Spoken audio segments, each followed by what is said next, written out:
All right, what is up, guys? This is Andrew with Combat Art Training. Sorry for the delay. We have had a lot of audio problems going on, and now I think we have it figured out. Anyways, coming up, I am going to drop a link in the comments. There's a lot of classes going on. First up is going to be March 29th at Air Strength Facility in Leesburg, Florida. Pistol Skills 1, Pistol Cheat Codes. Then we have in April 5th and 6th, Carry Pistol 1 in Mayaka, Florida. Then April 19th through the 21st, 3 days of Force on Force, which is badass, with Tremis Dynamics up in Pennsylvania, Mount Carmel, PA. So Proving Grounds Pistol, Killing Fields, and then Art of the Bad Guy. Art of the Bad Guy basically will select, hey, you're the good guy. Each person gets individual roles. No one knows what each other's roles are, but we'll be like, hey, you're a bystander. You need to film everything. You're a bystander. You need to have an ND. You're a bystander. You need to scream and freak out. You're a bystander. Just don't comply with anything. And then the bad guy, we've got a bunch of bad guy roles. Steal baby. Hey, you need to stab this person. Something like that. It's a mental exercise in what it's like to be a bad guy, considering how you're probably not a sociopath, psychopath, maybe a little bit of a narcissist, but not that bad. To see it from the other side and gain a little bit of perspective, and it's also going to help you with coolness under pressure, especially when you're the bad guy. Then after that, in PA, Brooksville, Pennsylvania, April 26th and 27th, we have Patrolling the Homestead with Jay Gibson from Praelectus Training. Then May, I'll be in North Carolina, Pistol Skills 1 and Proving Grounds Pistol, Force on Force. Then May, I'll be back here taking a class with Coast to Coast Tactical. Then Mayaka, Pistol Skills 1, and then Proving Grounds Pistol in Mayaka the day after. And then we'll be going to Ohio for Patrolling the Homestead, Somerset, Ohio, May 31st and June 1st. Then Combat Shotgun, June 8th in Leesburg, Florida. Then back to Ohio for Pistol Skills 1 and Proving Grounds Pistol. Big announcement at the end of this. It's not been posted yet. You may have heard it from 2 people, maybe more.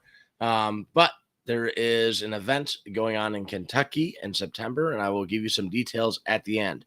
Now, I have one of my friends. He's also a student of mine. He took Pistol Skills 1, Pistol Cheat Codes with me in Kentucky recently. He, I think, was the best shooter at that class, and he is a competition shooter, but he's not just a competition shooter. Like, his brain is much bigger than that.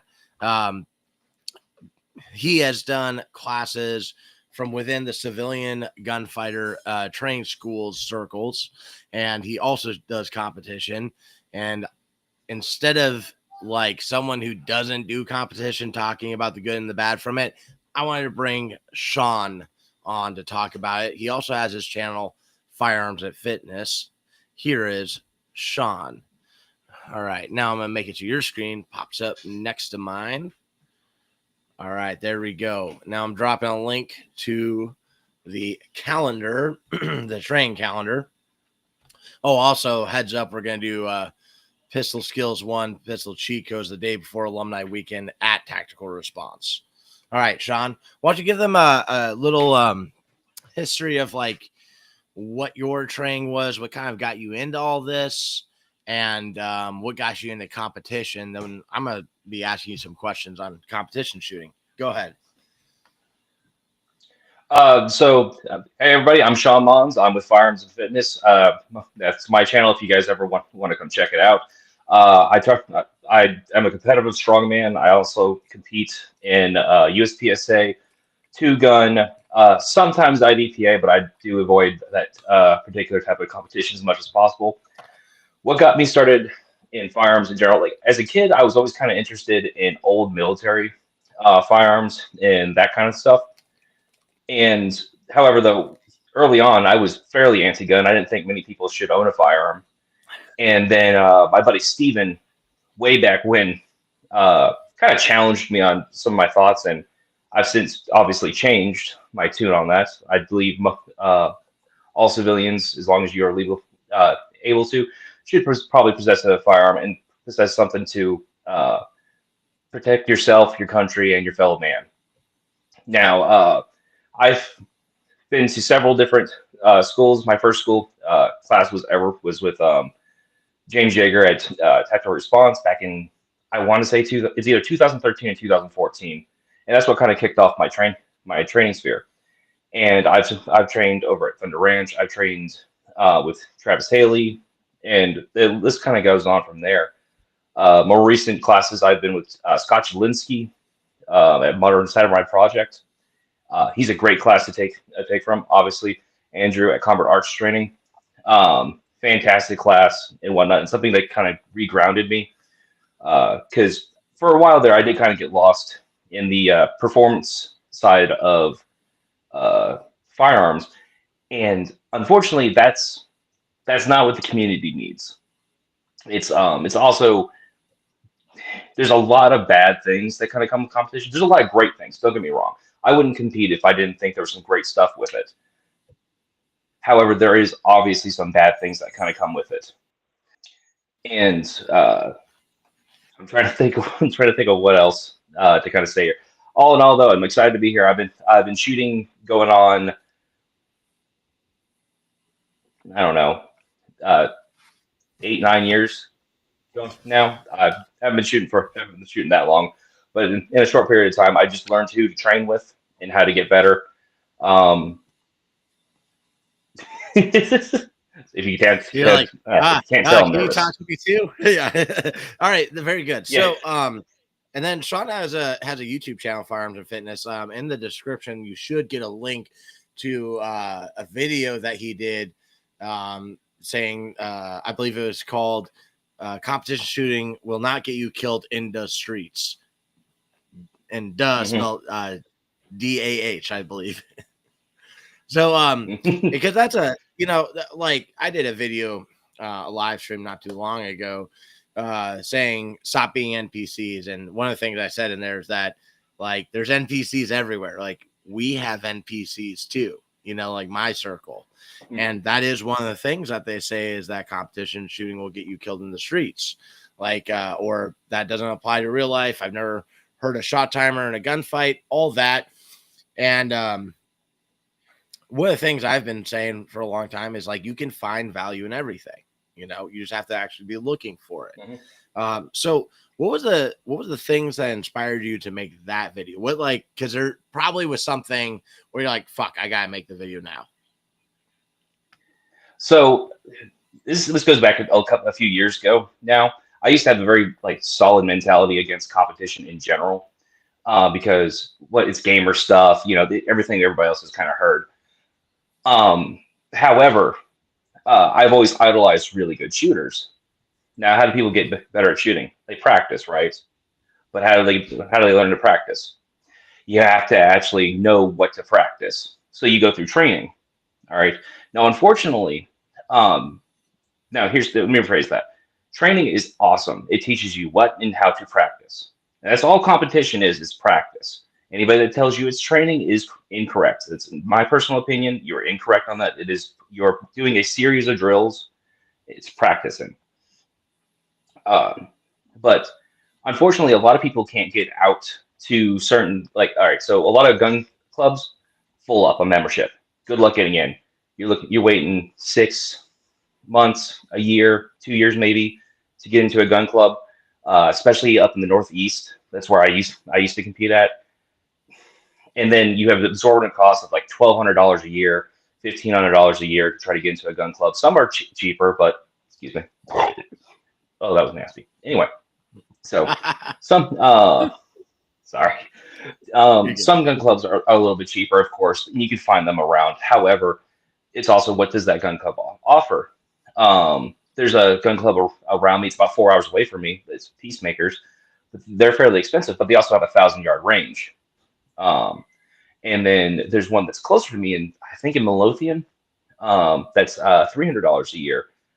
However, they don't have any place for you to shoot rifles. It's all pistol related.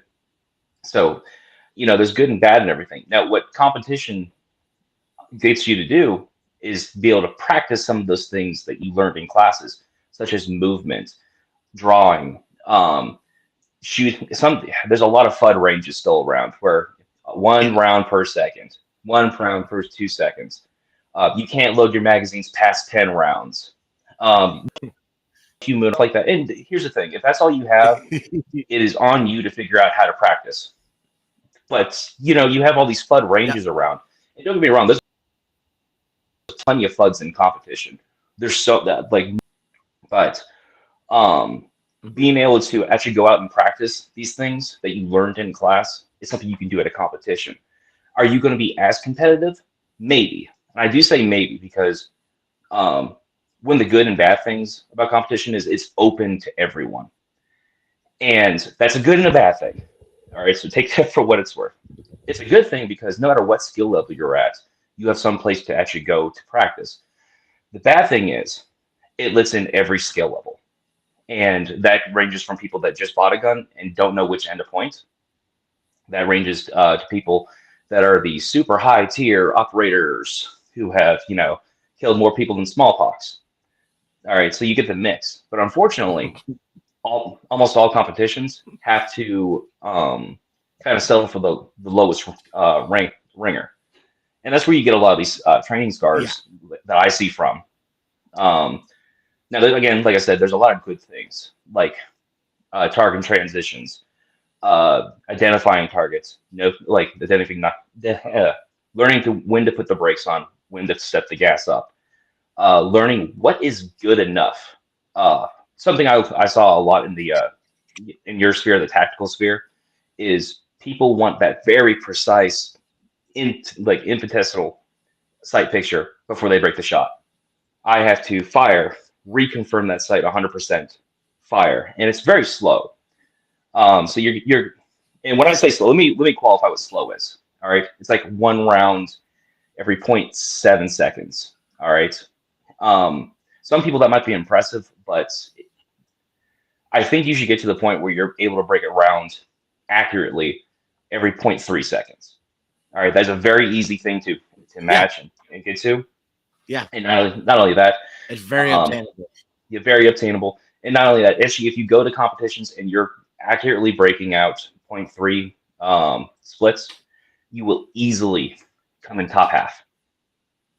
All right, easily come in top half on stand and deliver stages, uh, on general stages, as long as you have a kind of an idea what you're doing and stuff in that manner. However, where you're going to fall off is there is obviously some gamer stuff to this, where you'll see, and this more goes to like the masters, grandmasters, and maybe some class A level shooters, um, where now stage planning is really the big thing, and then learning those tiny little things that make the 10th second difference uh, that shave it off here, shave it off there, but ultimately will add up to like a second at the end of the at the end of the stage, which should be the difference between winning and losing. Now, don't get me wrong, I don't want to take anything from A class shooters, master class shooters, and grandmasters by no means. What I'm saying though is there is at that point a certain amount of gamership that you have to do in order to win, and this can be included. Yeah, that makes sense. Mhm. Yeah, I mean, it just is what it And is. so a couple of yeah, so a couple of things on the things you said that I agree with all of it. Number one, like, hey, I don't have a place where I can fucking do anything cool with a gun.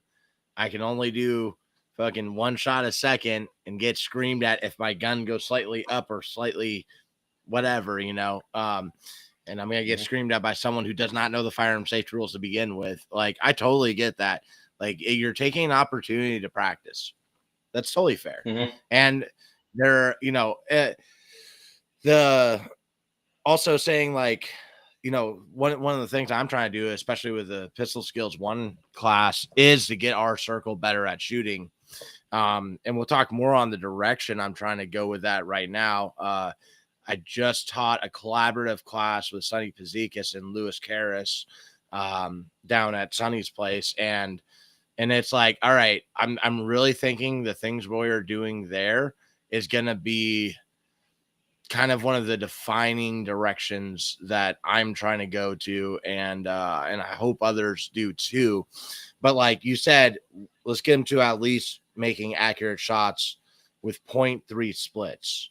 And so what that means to someone who doesn't do shot timer stuff would be like a just, like 4 shots a second is 0.25 splits. So that's a little bit slower than that, but it's very obtainable. It's very obtainable. Like I would argue like the class you took with me, someone could take that, practice that stuff for a few months, and I think they could get there.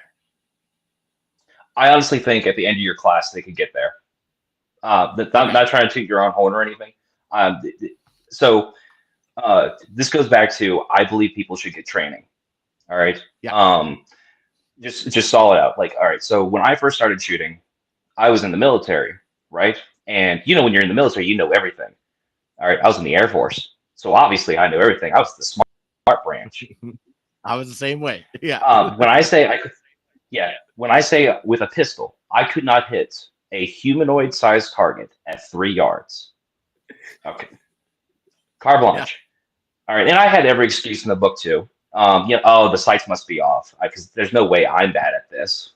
Yeah, you know what I mean? It's just there's so much stuff that kind of comes into it, man. And then so then obviously I kind of kicked myself down the road a little bit, and I think 22 was the first time I started quote unquote shooting when I was 18, 19. And I do have to put air quotes in there. I was just shooting at stuff. Then like I said, I took a class with James Yeager at Tactical Response, and as silly as this sounds, a lot of the things that I had been doing wrong were very quickly corrected because he had good instruction, he had a good curriculum, it was easy to follow, and I got a lot better very quickly. I think back then it was like $500 for the 2-day class or something like that. You got more than your money's worth as far as I was concerned out there. So like doing that, taking a class from somebody that is reputable, I have to kind of put that in there because there's a bunch of Joe Schmoes that will teach you to shoot, but I wouldn't trust to hold a candle. Yeah, I would say even though that is true, like if you're listening to this and you're like, I've never taken a class, so I'm gonna hold out for the fucking perfect guy, man. If the 1 or 2 days of time and the money isn't gonna kill you, it might be worth it to give it a fair shot. Like even though I've trained with a lot of big names, I actually was thinking about just sneaking, like not saying anything about what I do and just going and taking some other classes from guys that are brand new. Because there are some good things, and like, you can ask any of my friends, fucking a lot of people you won't find out about because they don't make any video content, they don't advertise. Like there's some great people you will never know because of that. Like there's some guys I've trained with that like no one knows who the fuck they are, but I learned some good shit from them that I still apply. But on your point of like take training, that's one of the things that I think is the problem within people looking at doing competition, because I have had competition shooters come through class and I'm like, why did you even bother with competition? Like you're not good. I didn't say that to them, but it's like, that's what I was seeing. I'm like, you said you shoot competition, so I'm expecting to see a level of performance that's just not there. Maybe though, that was the positive, that they went there and were like, I suck, and then they took training. I think I agree with you on like take training first, so you know what to do, what to practice. You have guidelines, you have a roadmap, and then if you need, we'll talk more on the other benefits, but especially if you're like, I don't have a place to do cool gun stuff and I can only be static shooting 1 round a second, then yeah, take advantage of it. Go there. So what was your thoughts? I think I was holding you back on something. Oh no, you're good. So I will admit that you should, even your local guys, totally, it can be great. Some people, like you said, you never even would have heard of or anything like that. My only caveat to that is I would rather somebody take a class from somebody that's established, because to me, it gives you a roadmap to sniff out better bullshit. Yeah. So for instance, if I was a nuclear physicist, right, and you know nothing about nuclear physics, I can bullshit you about a bunch of stuff. But if you got a nuclear physics degree, you can probably call me out on my bullshit, right? So having something, a pillar to stand on, and kind of be able to help sniff out bullshit, because there's a lot of Israeli carry. That's something I like brigade against. I cannot stand that. I don't know why this hasn't died yet. Because especially now, recently my feed has been nothing but Israeli carry advocates and whatnot. And goodness gracious, there's few people that are worse than them. All right, but there's not many. All right, I do genuinely think they're a plague upon this earth. Um, I don't know how else to say that. But so, when you go to a reputable place like Tactical Response, your place, Thunder Ranch, all these established people, you kind of get this sniff the BS. And like I said, I won't call out the one dude I said I want my money back from. But if it wasn't for the fact that I took classes from much more reputable people, I wouldn't have been able to be like, give me that back.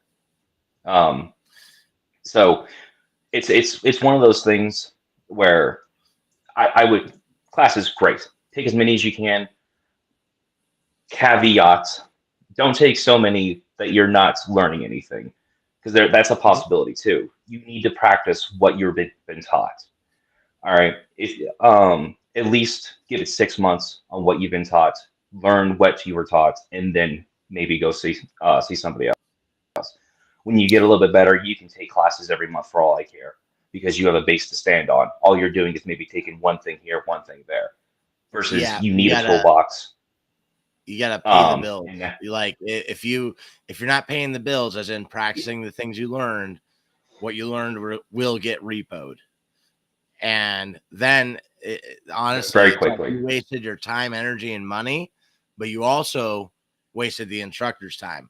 I mean, he got your money, but like the good instructors I know, they want to see you progress, and it's like it hurts to see a guy not progress, because that happens. It's like, because that's the other side of this, is that you can take all the training in the world, but if you're not practicing that shit, what are you fucking doing? Are you just going there for recreation? And that's okay, but like talking to the ones and nines, the guys that are actually really trying to get better, you gotta pay your dues. Yeah. Another thing too, is as far as like a competition guy going to competition and then coming to your class and then sucking. You know how often I see people at competition that have been shooting for years? These are FUDs. First off, the people I'm about to talk about. I've been shooting for years, and you can't get out of the bottom 10 of that. Are you kidding me? There's no way. There's no way. I'm a great shooter. All right. I see a lot of cops that say, "Oh, I'm a great shooter, can barely pass the qual," but like, if you've been shooting comps and whatnot, a lot of times I've used, for instance, I have two friends, great guys, they really are, but I have two friends that they told me they were excellent shooters. We did a quick training day, and very quickly I learned there's just a large skill gap that they're not going to be able to train with me. And they didn't quite understand that. So what I decided to do was take them, all right, let's just go to a competition. Now, here's the thing. Competitions teach you hard skills. They don't teach you soft skills. Plain and simple. I was hoping by them coming literally dead last and second to dead last, that they would be like, oh, I should get more training. And you know what happened? They did that. They said, oh, I need to go get more training. I actually don't know what the hell I'm talking about. And one I think is going to a class in October with I want to say regular guy training, but I'm not 100% sure. And the other one is just saving up pennies to go get your training, which is cool, and something I think is great. But so I do use sometimes competition as a wake up call to people, and that's sometimes what they really need, is just an absolute wake up that you're not that good for the longest time. So my background, I've worked for the Department of Corrections since 2013. I was an officer for the longest time. I'm not an officer anymore. I'm old and broken, so I was like, nah, this ain't for me no more. I'm tired of getting punched in the face over nothing. Now I work for a milk plant. Yeah. But my standing offer for the longest time when I was an officer was, if you come to a competition, any competition, you just invite me to it, any of them, and you beat me, I'll give you $1,000. But if you lose, you have to go take a training class somewhere of my choice. Ooh. That was, and nobody ever took me up on the offer, by the way. I had $1,000 set aside just for that. And to this day, I still claim I'm the best shooter in DOC. Like I said, I love my job. I truly do. All right. Yeah. But there's a rule. Put your money where your mouth is. Mm-hmm. Because like I was SRT, I did all the cool guy stuff. It's just, but you get these people. Here's a good story. For instance, so we're taking a shotgun class. It's a tactical shotgun class. All right, cool. I've taken one of these before. No big deal. I took it with tactical response way back when. Hate shotguns. All right, my least favorite option out there because I'm a punk and I hate the recoil. But so we're taking this class and they're like, oh, you're going to shoot like 500 rounds today. And I was like, all right, cool beans. And they're going through. They got some techniques that make sense to me. There's some techniques that I was like, I don't know where the fuck you came up with that, but whatever. I'm here to learn. And then we go to do the course at the end. Now, first off, we're doing the first portion, and they're trying to teach us how to go fast with it. Cool beans, I'm all for that. This instructor proceeds to miss every shot at 15 yards on a cue target. So one went low, one went high, one went low, one went high, one went low. And then now, naturally, you have all the students watching him. And I'm kind of at an angle where I can see his target as well. And I was like, oh, bro, don't. And of course, officers, because most people are just low information shooters, or like, oh, that was really cool. That was really fast. I don't care how fast you go if you don't hit the target.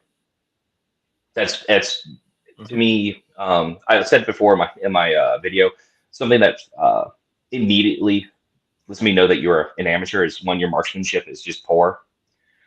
Two, your recoil management is poor. You're not safe with them. Because they did a lot of stuff that I just thought was wild. They were talking about in their training, they got pushed. In order to become an instructor, and I was like, why would you do that in a group of people that don't know what they're doing? It'd be different if it was like a Sims round or something like that. But why would you unexpectedly push somebody that's got a firearm? All right, it's just. I understand there's probably like different limits and whatnot. I don't have the context because I wasn't there at the class. However, they're talking this up like this is just some cool guy stuff they got to do. And again, me having a background in training, I can sniff bullshit.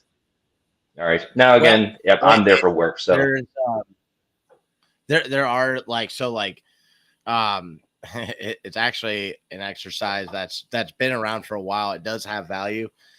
Pushing someone while they have like their finger on the trigger. In context, you wouldn't want to start with a loaded gun. You wouldn't want to start with someone on their first day, necessarily, right? But thinking about like having control on whether or not you press the trigger. Like for me, I have a stimulus because I was at an IED explosion where I am highly likely to press the trigger. I think we talked about that in class. If there's a loud boom, right?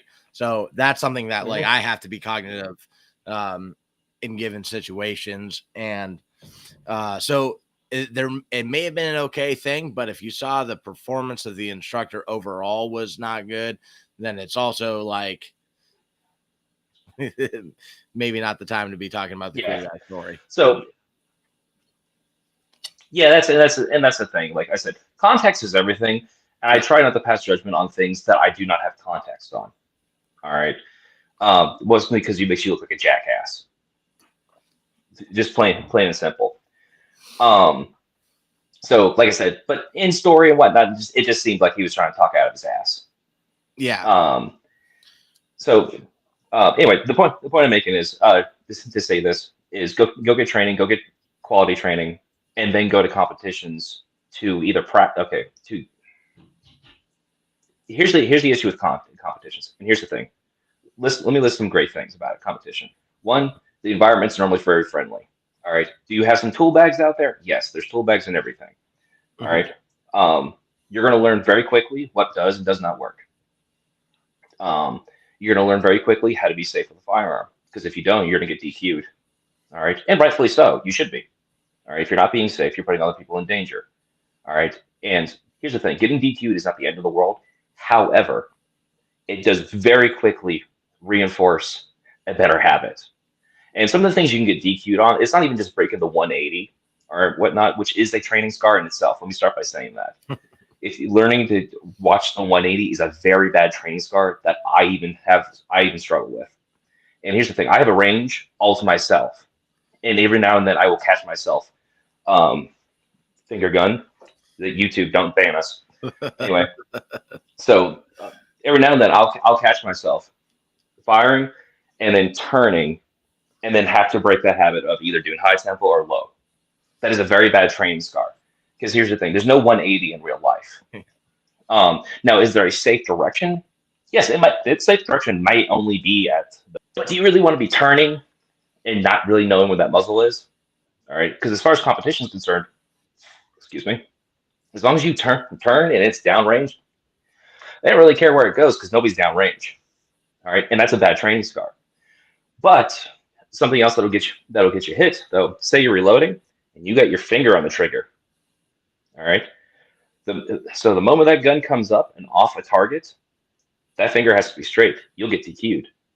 Say you're moving with your finger on the trigger, but you're not on target.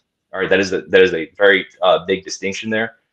Like you have come off gun and you're moving, but your finger's on the trigger, DQ'd. All right, rightfully so. It's very dangerous. Don't be doing that. Because if you fall, you might shoot something. If you drop your gun, all right, you're going to get DQ'd. And now this kind of helps and doesn't help because, say, you'll get these people that do like these scoops out of their holster, which is the only relevant in like gamer stuff. The scoop draw, where you basically just come up in one fluid motion versus up, back, down, master grip, and just use that that bounce basically to come out of the holster. It's a little quicker. There is like a tenth of a second. You can do scoop draw in a gunfighting context too. Like that's one Sonny teaches. It's one that I think Barrel and Hatchet mentioned it. Your gear has to work for it. There's more nuance, but when you really break down like eliminating excessive motion out of the draw, which we didn't do at all in my class, there actually can be advantages. Like Green Force Tactical had a holster designed by Sonny. Like he was like, make it do this. And it actually is meant for a scoop draw. It's eliminating excessive motion, which can lead to overall efficiency, but also like thinking about like if you're about to draw your gun and maybe the guy's not pointing at you and you don't want to raise more attention by doing like that stuff during it, there can be it. But now, did you say, because this is a major point, that you're DQ'd if you drop your gun? Yeah. So if you drop okay, so let me phrase that. As long as the timer has not started. All right. So say you're out walking around, it's between stages or whatnot. You lean over, your gun drops out. Cool. You have to go find an RO to go pick it up and give it back to you. And you look silly. You won't get DQ'd. You might get yelled at, but you won't get DQ'd. If once that buzzer goes off, say you try, let's say the scoop draw, and you totally fumble that and it goes flying, DQ'd. If you say you're shooting through a window and you try to come across and it smacks the back of your hand opens up, the gun drops, DQ'd. Now, something I've heard but I haven't confirmed yet is like, have guys shot themselves trying to catch guns? Yes, 100%. 100%. I haven't yet to see it. I do have a couple friends though that have seen it. Now, but another big reason why dropping your gun though in competition is kind of bad. A lot of those guns are not drop safe. Yep. Especially the open. Okay, one of the biggest things people do is get rid of that firing pin plunger, the firing pin block off of all guns. It's like normally the first thing once you get into that gamer mode people do because it's a cleaner trigger pull, um, and immediately makes your gun not drop safe. I don't care what gun you have and whatnot, it just makes it not drop safe. Um, a lot of 1911s are not drops. This is not a ring against 1911s or anything or any kind of brand, but a lot of them are not drop safe. Most 2011s are not drop safe. The 320 is questionable at this point. We're not going to get sued over that, but there's there's plenty of guns out there that are just truly not drop safe. But not only that, you're on peak gravel as well. So say it does get flung, and somehow, some way, some of that peak gravel gets in there and pulls the trigger. Still not a good day. I've never really seen that, but there's a million and one different things that can happen. There was Another thing that can get you DQ'd as well. Oh, there's one thing I saw like 2 years ago, and I think it happened in Florida, ND while reholstering, and people were like, his safety should have been on, and I call it an ND. Like an ND would be the wrong person or the wrong thing gets shot, or you were breaking the safety rules. Okay. An accident would be a mechanical failure of the gun. So like, this gun, from all of my knowledge, should be functioning just fine. Good brand, good track record, all that. And you rack it or something and it goes off, but your finger wasn't touching the trigger and no one got hurt and nothing that should have gotten shot, right? But the dude with the gamer gun reholstering, fuck that. That's an ND to me. Because like that's a negligent, like that you turn your gun into a hand grenade. That's what I'm trying to say. So that is actually something I've seen 3 separate times. Holy fuck! All right, in competition, and so yeah, 3 separate times. One was with a definitely like an open rig gun, the ones with the handles that you rack on, the big skirts on the bottom for the quick reloads, the frame mounted red dot. A practical gun, right? With the half-pound trigger pull. Yeah, very practical, super practical. Something you can still carry every day. Yeah. So I've seen one with that, which that to me that was like waiting to happen, honestly. And then the other 2 were with Glocks, but they're not just any Glocks; they're super modified Glocks. And here's the thing: I'm not against God modifications. I'm not, as long as it makes sense, it's safe, and it's from a reputable company. However, both of those had their firing pin blocks removed, and for a cleaner trigger pull. Now, here's what happens with most striker fired or like any gun that has a hammer or anything like that. There are surfaces that get worn down with excessive use. What do competition shooters do a lot? They shoot a lot. All right. Now, a lot of it's underpowered ammunition, but nonetheless, you're having this sear go back and forth constantly. I know a lot of competition shooters that shoot minimum 10,000 rounds a year, but they might only own one competition gun. And that's the gun they shoot constantly. Surfaces get worn down and whatnot, and removing that safety screws you because the first time what happened was with the Glock, and he was reholstering, and then I think he just kind of twisted real quick, and the gun went off in holster.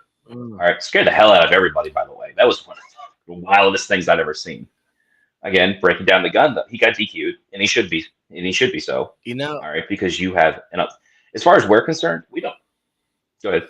Yeah, so I had posted a video. I did one with Gary from Tremis, and then I posted my own on like looking at the holster or not, right? And the basic thing is like, okay, sometimes it's too dark to look at your holster, and it wouldn't make sense to be like, this is where I am, so I can see my holster with a flashlight, or you're trying to hide or whatever.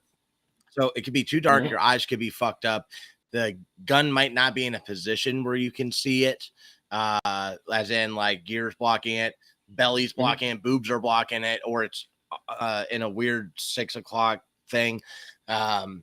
And then also like it could be just simply that you do want to maintain situational awareness, you know.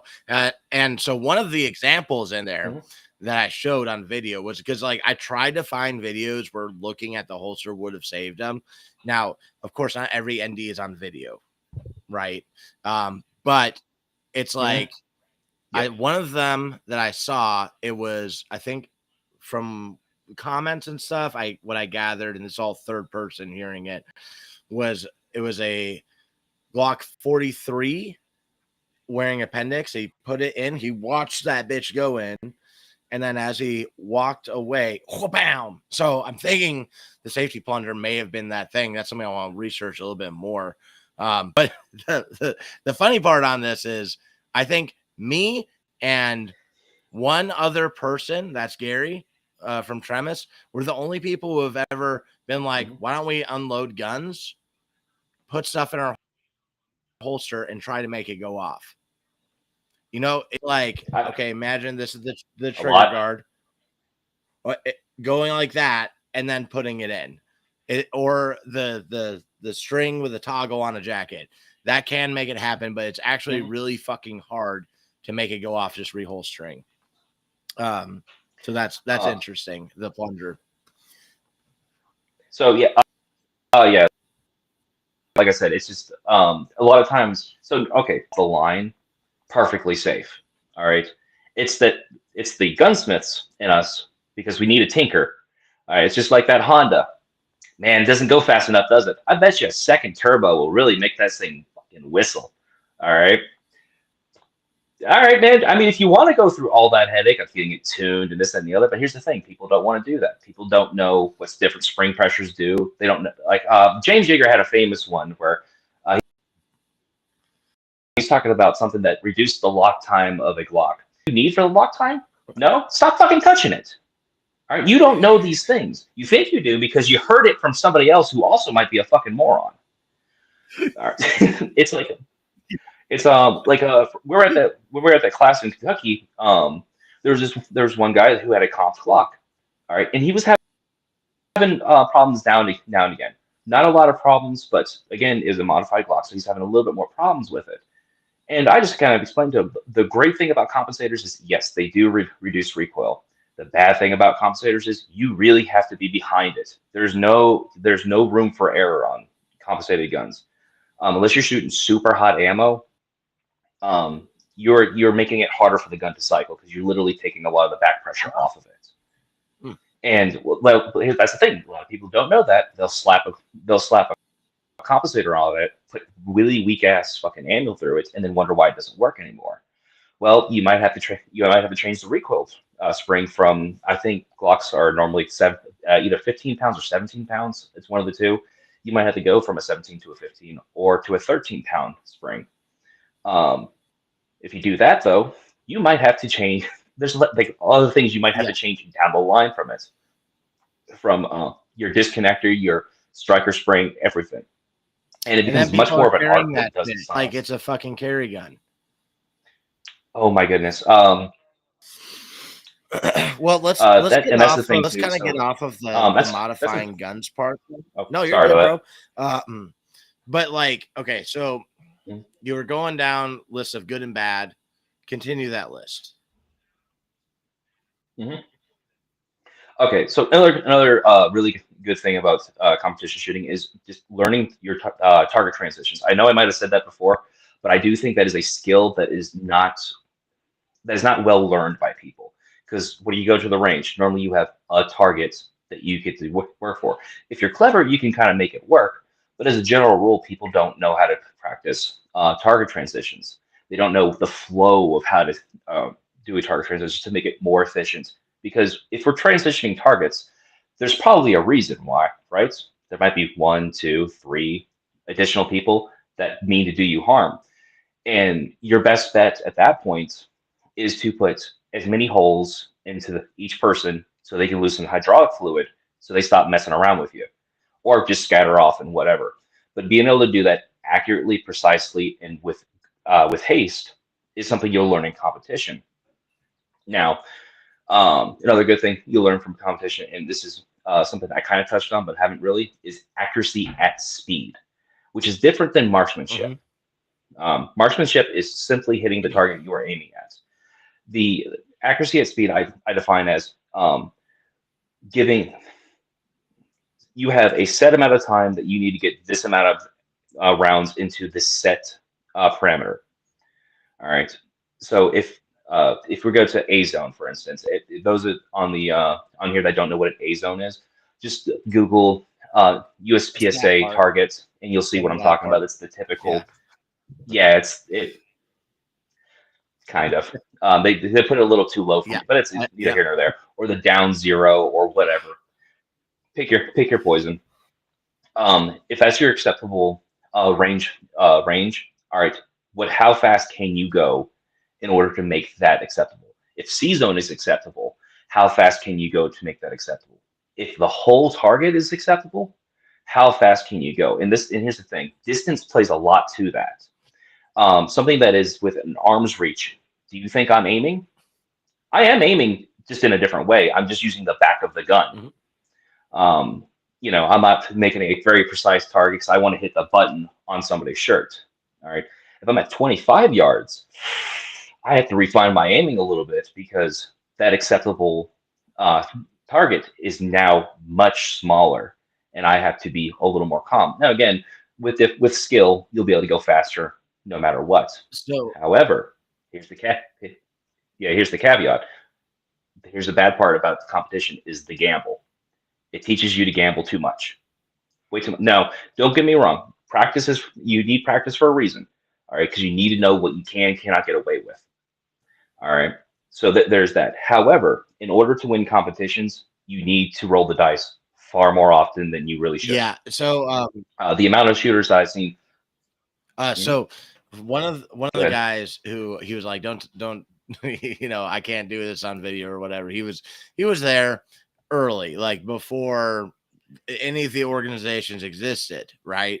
He was there when they were just starting as Mhm. clubs and shit. And he's like, yeah, like I don't like what it's become because it's become a gamble more than anything. And now going back to like what you're saying with like accuracy at speed, a lot like what we talk about with aiming confirmation, like what do you really need to see to make this shot? That to me is like being able to read what level of confirmation you need, not just visually but also in the feel. Mhm. I think that is like one of the hardest things to develop. And yeah, I think competition shooting could be great for that. Now, one of the other things you're talking about on target zones, Gary and I have been joking about this like over and over about the shapes of the targets and shit. Like if you want to make that IDPA target with a little head that's like this, you know, if you want to make that usable, put a life-size picture of a real face on that, and it's actually very usable at that point. And also, like Mhm. thinking about the gaminess, if we're talking about, depends on the dynamics of the situation, but like the Mhm. thing that's practicing competition is doubles, doubles, doubles, doubles, doubles, predictive shooting, predictive shooting, predictive shooting, 2 rounds each target, which, I'm not saying it's the wrong thing because you could think of like, well, those 3 targets are one dude moving, something like that, right? Mhm. You could up to it, but also um, in both competition and in the tactical realm, there is an abundant lack of brain shots, which is something Mhm. that we all need to practice more. You can never be too good at brain shots until you're letting your other skills lack. And, in talking in an overall preparedness round too, like I had made the mindset, mastering the fundamentals is a great way to avoid learning what's actually important. We'll come back to that, Mhm. but if you're only shooting, you're only doing competition shit and whatnot. What other things are you lacking? And if you were to make a pie chart of what preparedness is, what how big is the shooting part? Is it like that, or is it a little sliver? Because we can really go down the rabbit hole on what it takes to have people prepared. I would simply argue that like it's not enough, and we can So go. I would definitely Yeah. Yeah, I would definitely agree that there is a lack to an extent of head box shots and whatnot. Now, I will say this competition recently, as far as I can tell, has gotten a lot better about making no shoot targets in the way of an A zone hit. Good. So uh, for the most part, let me say that. Now, it also deeply depends on the match director. Some matches are much better than others. Some matches are run by FUDs. Some matches are run by people who want to develop practical skills, and some matches are developed by gamers. And so there are three. I say three different ones because there's good and bad with every one of them. The FUDs, I can't stand. For instance, I can't stand IVPA to save my life. Anybody that doesn't know what that is, it's probably the most fuddy bit of competition you could do. It's there's so many rules for something that's supposed to be a gunfight simulator, and so many silly rules. For instance, here's a great example. All right, so now they want you to shoot from cover, right? Well, here's the issue with that. What is shooting from cover? Do I have to have a foot behind cover? Do I have to have my most of my body behind cover? Can I only expose my shoulder, pistol, and head behind cover? All right. Well, they had so many issues judging that fairly that now they put fault lines. Okay, cool. Now there's a fault line. Here's the thing: I can stand at the end of the fault line, not be behind cover at all, and shoot my targets. But then the way they want you to shoot the targets, say there's an array of three. All right. There's one 15 yards down, 10 yards up, but slightly to the right of that one, and one 5 yards up, slightly to the right of that one. All right, and you hit the corner. Say there's barrels in the way, so you can't really see the array and whatnot because you don't get to walk the stage before. For the most part, you're not supposed to walk the stage for IVPA, again, gamer stuff. And you come up on that. So say you overshoot, right? What's in a real to me in a real life situation, say you're hearing gunfire around the corner and you're coming around the corner because you're coming to help and whatnot, and you don't know they're right there, but you come around and overshoot that corner. And they're all, let's say they're all armed the same, all whatever the same. What is the biggest threat to you? The one that's closest, probably, right? All right. So why wouldn't you want to shoot the one that's closest? Well, can't do that because you got to pie the corner. All right. That doesn't make sense to me because, again, time comes, time waits for nobody. Yes. All right. And if, say you're at a mall or something or anywhere, your audience can figure this out. And there's a million different places you can be where you might be hauling ass to kind of get there, overshoot something that you probably shouldn't have overshot, but in your haste, you messed up. Now it's time to stand and deliver. And guess what? Motherfucker close to me is getting. I apologize. I don't know if I'm allowed to curse. Yeah, you can. Go ahead. I love the sucker close to. Okay. Yeah, I do too. The retards out. But right. But dude, man, real close to me is about to get a whole lot of ventilation in him. All right, and as I'm getting back to cover, I can swing back and get the dude that's further out and further out, and then I can re-engage from cover by either taking a knee, reassessing my situation, topping off, whatever. Another thing that IDPA doesn't allow you to do, and this is why I won't shoot it, it's a very funny thing to me, is they won't let you just top off the gun whenever you want to. And I think that's dumb. They think you got to gun has to run dry, or you have to tactically reload, which is again, I understand that your audience might know this, but for everybody else that might be watching this, you tactically reload, which means you must grab your magazine, take the other magazine out, retain that magazine, put new magazine in, and then go. Dumb, absolutely dumb. Yeah. Especially if you're using a pistol, fuck that magazine. All right, fuck that magazine. I just put 15 rounds back in. I don't care about the 12, the 10, the 5 that might be in that other magazine. If I need it, I'll come back to it. I carry. All right. But as of right now, yeah, I carry a Glock 45 with 2 spare mags, and then I'm sending it back. But normally, and then I have a gun on my ankle with 10 rounds with a spare mag for that. I don't give a fuck about retaining mags. Like and it's something, you know, talking about like time never doesn't wait.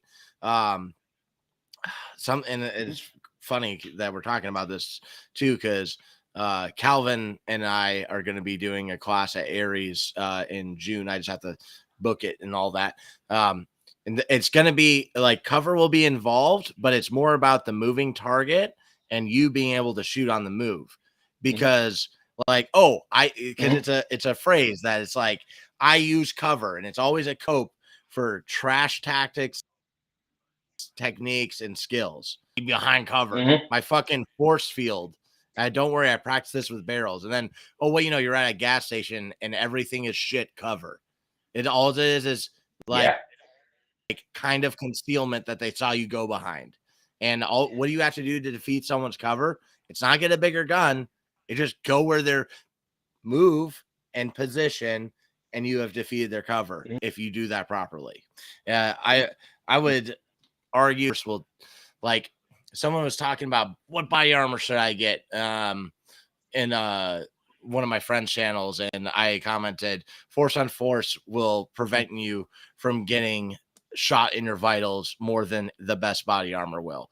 And I would also argue that it will teach you 100%. about cover better than any drill in any class. Because also, I've had cover drills in my classes where I'm like, they're really, so I changed the way I taught cover because it became 100% similar to an IDPA match. And I was like, this isn't fucking working. Yeah. Give me 1 second. My phone is about to die. I'm just going to plug it in real quick. So if you have somebody in the chat you want to talk to, I'm going to talk on. Go for that. All right. So within the things we have covered no. On the safety aspect, this is a point I wanted to hit. I've already had this conversation with Sean about it, in a sense that for safety, the more safe you try to make things, the less competent people will become. Okay. And that sounds like I disregard safety. I'm not saying I disregard safety. I'm saying there's 4 rules. And the more you add other rules to them, the less competent people will be. So unloading guns, this direction, 180 rule, stuff like that. That starts making people less competent because now they're trying to do all these other things to be safe instead of basically keeping your finger off the trigger and pointing in a safe direction. Like when you're not actively shooting, that's all you have to do. Finger off, safe direction. Treat it like it's loaded. That should have just been the thing going on already. Know your target, what's in between, around, and beyond. That's for when you're shooting, right? Now, the other bad part about adding extra safety rules is the more rules you add, the more nervous these people become, and they're more worried about getting in trouble for stuff. Like, for instance, the dropping your gun. Now I'm not allowed to drop my gun. Now, dudes shooting themselves, like you're not good at catching guns falling, okay? Unless you're a psycho who practices that. And even then, I would hope you were practicing it with an unloaded gun or an airsoft gun. And be dangerous. And if you with an unloaded gun or an airsoft gun, your brain doesn't have the connection that it needs, that it's a real gun that is actually loaded. So your brain still is going to treat it differently. There's many drills you can do to see. Just think, how nervous would you be if you're laying on the ground and a dude took a rubber knife and dropped it? You could probably get pretty good at catching that. Now take a real knife, a real sharp knife, hold that above the guy and drop that. And react the same as he did with the rubber knife. And this all goes back to like, again, there's 4 rules. We follow those in class. You have to also understand that those have to be broken. Basically, if falling to an unacceptable outcome, then you need to competently break them. Now you can look at, treat every guns are for load. If you're securing a gun in an active shooter situation, you might unload it, separate the ammo and the gun, and continue on. Might be a thing, whatever. When you dry fire, you're not treating it like it's loaded because your brain knows it's unloaded. Dropping my mic. All right. Safe direction, hostage shot. You're probably going to flag the hostage. Like, try finding hostage shots on the internet where the hostage doesn't flagged. And then I could continue on with the rest. Know your target, what's in between or on beyond. Are we going to yell at everyone in Vietnam that they were unsafe because they shot at the bushes? All right. Now, that was my 2 cents on gun safety. I'm trying to really spread that message. Focus. Sorry for the delay, good, bro. Yeah, sorry for the delay there. So, by the way, I do want to touch on something that you are saying though about like the 4 firearm safety rules. So this is, like I said, there's good parts and bad parts to competition here. One of the good parts is it makes you really learn what's in your target's foreground, your target, and what's in its background, because shoot throughs count. Unless you're a FUD in an IDPA match, then they, for whatever reason, will argue with you that shoot throughs don't count. Even though it says clearly in the rules. But for instance, so if say you're at a match, right, and you hit a hostage. Now, I think you should get a 0 for that stage, straight up. You should not get a score for that stage, and it should tank your score altogether. Do I think you should get DQ'd? I think it's one of those learning experiences. Now, different competitions can do different things, but I think you should just get a 0 straight up for that particular stage and learn from it, continue on with the rest of the match. But in USPSA, I think it's minus 10 points or something like that, which I know it doesn't make sense to a lot of people here. They do hit factor. IDPA does points plus time. Some of you guys might be thinking points plus time is a better way to measure stuff. It's not. Believe it or not, if you want to measure if you're getting any better, hit factor is the way to go. If you want to make a standard, points plus time does make sense. But as a general rule, if you want to see if you're getting better, hit factor is the way to go. But anyway, now that minus 10 could tank your score, but also if you're 10 seconds faster than everybody, at the competition, did that 10 points really hurt you? Maybe. Yeah. So a shot. If you're shooting major power factor. Yeah, but I did fast. Not only that, there's also this gamer thing where it's there's a points difference between major power factor and minor power factor. Minor power factor is basically 124 and under. I'm not going to do the math for you. You guys can look that shit up. All right. Major power factor is 165 and above. And so, but this is a way so the guys that have, larger calibers and more recoil can be more competitive. I don't give a fuck if you want to be more competitive. Life's an open game. All right. So as far as I'm concerned, you picked your poison. I'm sorry you chose a 45. I'm sorry you chose a 40. All right. Get better. I would punish them for choosing. Now, do I think you should have a 40? They should be DQ'd immediately. You should be. Yeah. Like, why don't you just bring him up? No shit. Like, I don't back to this fun mentality. And the only reason why 40 still exists is because of gamers and cops that don't know any better. Yeah. 100%. That's the only reason that caliber still exists. All right. It's the same with 357 SIG, 9mm Dillon, all these stupid calibers out there. The only reason that they exist is because the competition world has latched onto them for some reason. Well, actually, I know the reason. So they can meet power factor, but they still have a little bit more ammunition in the. Shut the fuck up. All right, go get a real gun. Go get a 9. Yeah. Stop thinking you're special. But yeah.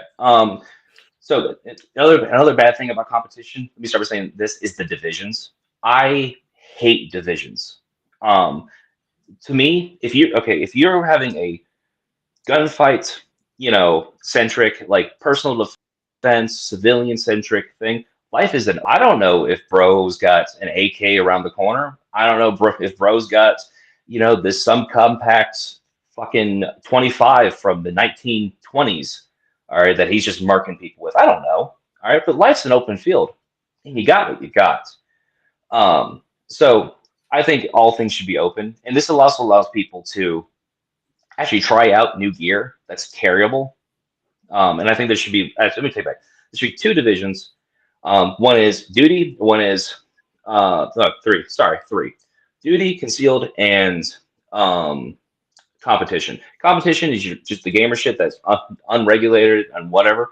Duty, it has to be in a duty style holster, i.e., level 2 or above. It must shoot duty rounds. Cannot be modified past a certain amount. Nothing internally safety taken out or anything like that, and must be shot with a, excuse me, like a duty rig of some kind. All right, and then concealed has to be concealed. All right, you got IDPA concealed. None of that gay shit. All right, like I can't stand IDPA. Like, if you can't tell, I do not like IDPA. I don't like IDPA because uh, they game they gamed it so much, but the fuds that live there are like, oh, this teaches you for the streets. Shut up with your fishing vest. Absolutely not. All right. Um, concealed is inside the waistband, or it's an outside the waistband holster that hugs you, like the old school Galpol pancake holsters and stuff like that. That's a real, like, outside the waistband concealment holster. Must be under a shirt. It must pass the snuff test. I must be able to look at you and not immediately guess that you have a gun. All right, that's concealed to me. If you're running around with a Blade Tech holster and whatnot that sticks out 3 inches from your, that's not concealed. Stop. If you're running around, and the only way you can conceal it is a fishing vest or a heavy coat, it's not concealed. Stop. All right, you're being ridiculous, and you know you are. All right, but you're too old to understand what the internet is and how to be made fun of. So you would be against, like, a guy concealing an AK with a drum under a trench coat? That might be. Cool, if you want to play the bad guy for the day, it might be a cool revision. I'll give you that one, but you can go under the competition mode for as far as I'm concerned. But like I said, so to me, I think, and like, everything done to the gun under that umbrella would make sense to me. But I also don't think that competition, like the competition style, should get any kind of like framework to it, because it is just a game at that point. And no matter what, it's going to be a game. All right, I cannot stress this enough, guys. Competition is just a game. It's not prepping you for anything. It is merely practicing skills so you can get better at it. All right. Now, no matter, I don't care what branch. Go ahead. So with games, like, I do gunfight. I do it at my gym where we're not shooting, we're just using dummy guns, and then I do it here at my place with my students where we are shooting each other with airsoft, and it's more meant to teach all the stuff outside of marksmanship. I do try to harp on grip and explain some stuff about aiming and target focus, moving your eyes first, but it's like, oh no, I'm not trying to teach marksmanship with what are essentially toys, right? But there, and so you can find value in games, and like, hey, like, okay, here's a question that I've been wanting to ask you particularly. If a dude were to spend a year and say every weekend he goes and does this thing, would he be more prepared for a gunfight if he played airsoft every weekend, or if he shot USPSA and he got really good at shooting too? Say he got good at airsoft and got good at USPSA. Okay. Oh, if he did both? No, sorry. So we got one guy, or if he did one or the other. USPSA. They're both really good every weekend for a year. Okay, so God, this is actually this is harder to answer than you would think. All right, so on the one side, the dude that's doing the airsoft, you're learning, it's not kind of the right way, but you're learning a different mindset of, I must maneuver, overcome, and outthink whatever I'm trying to hit. All right, you don't get that in competition. All right, competition is just a cardboard target.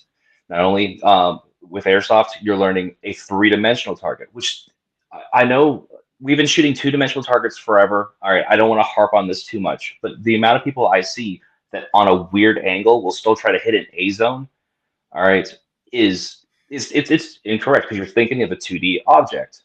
All right, 3D, if say I'm at a weird angle, all right, A zone would be right here, but I need to hit through the arm into here.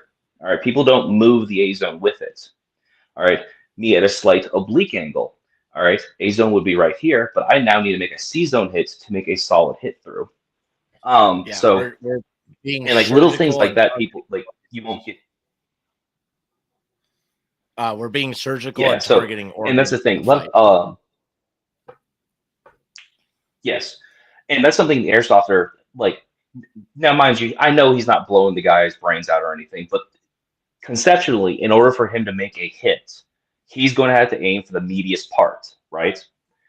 That's something you're going to get in competition. Now, the downside is airsoft does not have near the same recoil or accuracy potential. Now, airsoft within 15 yards, 25 yards, you can generally get reasonable accuracy out of. All right, and there are airsoft guns that the slides will move, the bolts will move, but either way, though, you're not getting that recoil management and a lot of techniques that are just old and whatnot will be effective with that because you don't need to worry about recoil management. And not only that, a lot of airsofters track the BB, they don't track their sights. As now let's go over to the competition side. I now have to be faster than everybody else. I need to work within the bounds giving to me, so I have to play within this field. I'm allowed to, as a general rule, do a stage brief, a stage walk, which no matter what anybody says, you actually get that every day. If you go to a restaurant, you get a stage walk. You get to walk in there, you get to look around, all right, see who's in there, and sit down. And the entire time, if you're just like anybody else, you play the what if game. Yep. What if a bomb goes off over there, or this, and the other? You play the what if game. Oh, that guy looks sketchy. I wonder, does he have like weird cancer or something I need to worry about? Like some like you have all these little things that you actually get to do, and competition will kind of teach you that to a little bit. I need to walk here. I need to put my foot here. I need to move this direction. I can't get around this. Oh, there's something in this way. If I shoot through this, it's going to hurt this. You don't get that in airsoft because shoot throughs are not a thing. Um, Stuff flicking off vegetation is just not a thing. Um, so and not only that, in competition, you get these very hard skills of I can shoot very fast, recoil management. I'm talking about at high levels. We're going to say this. You're doing this week in, week out. You're kind of dedicated. However, now the bad things you have. You're probably not using cover correctly. You may not be thinking about a better presentation. You may not be thinking about not making jarring movements in order to stand and deliver. You might just stand and deliver because that's the most advantageous shooting position versus moving your ass and getting off the X, as it would, were to say. You may think you might have an overconfidence in your ability, and as the saying goes, rats come in packs. All right, if there's one bad dude, there's probably plenty of bad dudes, and your stand and deliver mentality may make you more Swiss cheese than a human. So I want, like I said, this is kind of hard because the hard skills on shooting, there's a reason why they're there, and I've seen a lot of airsofters that can do stuff, all right, very well in airsoft because they can get away with it. I've seen the teacup grips. I've seen the hand behind, the thumb behind slides. I've seen these kind of random things because like I said, we all go enjoy different things. Um, so like I said, it just because that part's not there, it makes me hesitant to say them. But I also know that if you only competition shoot, that's the only thing in your world, you have some very bad habits. Mm. You could win. All right, could win. I mean, you have a higher likelihood than Joe Schmo who doesn't shoot competitions and maybe shoots 20 rounds a year. All right, like the average gun shooter. You probably have a better chance than that guy. All right, but I love with you. I think if I gave a day's class to the airsoft shooter, to like anywhere from Thunder Wrench, your pistol class, tactical response. If I gave, just try to take that back. Take that back. I'm going to take you guys kind of out of the equation because they already got the tactics part and the mindset part. I'd give them to like Scott Jelinski or Tim Harris, something like that, something that's performance wise, that's going to get them up to snuff really quick. And I think in a 4 hour class, they would blow away most competition shooters with a 4 hours tactics class. If I gave you a competition shooter, you tactical response, anything said, hey, you got 4 hours, make them ready for a gunfight. Again, they have the hard skills, but there are weirdly so many bad habits that must be broken in order to succeed. What do you think? And Do you think the airsofter taking pistol skills 1, pistol cheat codes, do you think that would prepare him? Or do you think you would send him to Scott or someone that's pure performance? So the only reason I would send them to Scott that's like pure performance is, and it's not a slight against you or anything. Yeah. You have a different focus that they're already with, if that makes any kind of sense. Yeah. They're already with, I have to shoot a human, a 3-dimensional object. I have no problem putting sights on, pressing a trigger and going. But now I just need the hard skills, literal hard skills to make my gun handling better.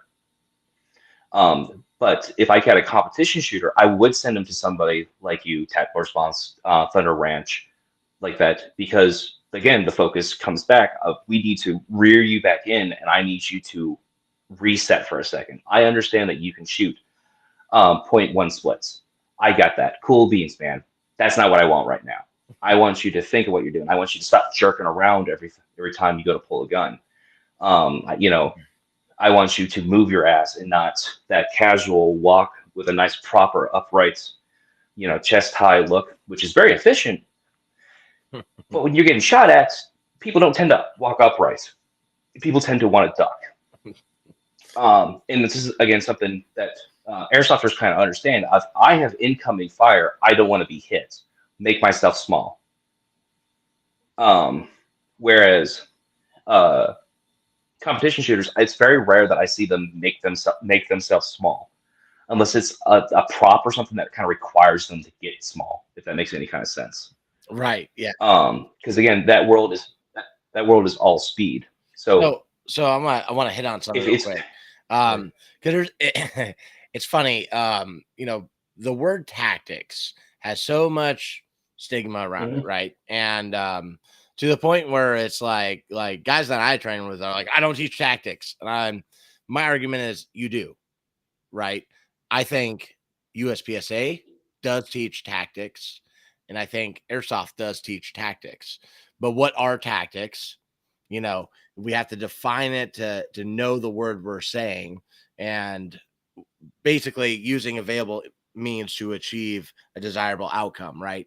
Jaeger would say doing things that give you more opportunities to shoot the bad guy than he has opportunities to shoot you, right?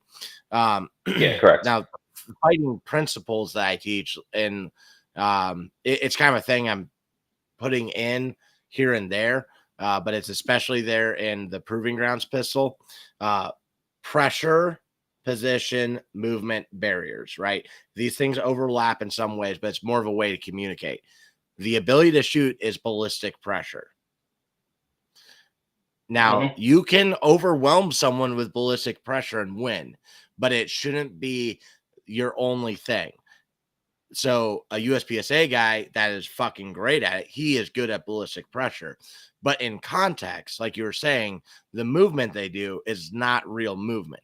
Like I call it like static movement. It's like, yeah, you're moving so slow, you're not actually moving. Like if I can track you like that, that's not real movement. As far as becoming hard to shoot. Now, like a SWAT team entering a room, they're kind of moving like that. Maybe a little bit faster, but I mean, take a CUB course, they'll be like, stop running, and their movement is fluid, but they're also putting 4 or 5 guns in that room. So they don't have to move fast. Yeah. And for us dealing with the screw bag at the gas station who just really wants to get high or whatever scenario, you might have to fucking move. Watch gunfights in Chicago. Tell me how fast they're moving. And then also look at how many of them actually get shot. When they start really moving, motherfuckers don't get shot as Yeah. much. Now so that's applying ballistic pressure, right? Like a USPSA shooter would be really good at that, two-handed with minimal movement. They can post pause, like they post pause, shoot, run real fast, post pause, and shoot again. That may work in a gunfight too. Like people do it, you know. But then the airsofter, he is able to diagnose what the other guy is doing better, I would argue, because it's actual person over there. And he's going to experience different people every time. So he's going to have a bigger data set of what people are going to do. So then, in a way, he should be able to plan what he does next better. He'll be lacking on ballistic pressure, probably, more likely. But he needs to learn that. But, it would also be assuming that he would never watch YouTube videos to learn good grip or something, right? Because there's a potential for that to happen in this imaginary thing. But the other thing is skills under pressure, right? So as in, how well do you hold up under pressure? Now, guys will say like, oh, there's no shot timer in a gunfight and it's not real pressure. Well, I would say, like a quarterback trying to fucking, win the Super Bowl, or a high level shooter trying to fucking pay for a house, trying to keep his job. I'd say there's pressure there, but there's not the same pain pressure, right? It's not the same. I'm inflicting harm on someone and I'm trying to keep them from inflicting harm on me. And then the thing they're both missing is, what the fuck happens if I don't go home today? What happens if I fail right now and my kid gets abducted or killed? And there's a whole nother level to it. But yeah, and I think you nailed it. Like, and it's just like kind of what we were saying, is there's good and bad to each. Yeah, and you can't have just one without the other. Yeah, and that's the thing.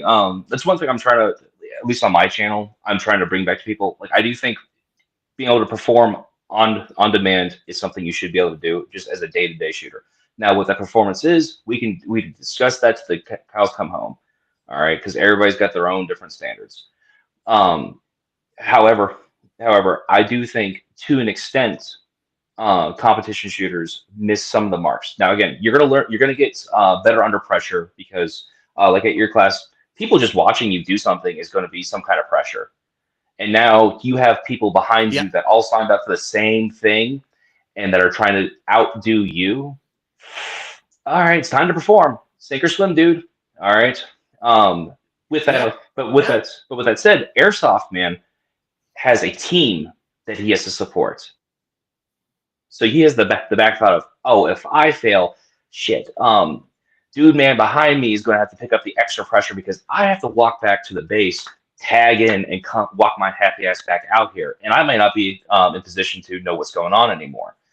So, like, again, there's little things that come from each side. Now, I think the best thing for people to do is possibly, actually, let me scale that back a little bit.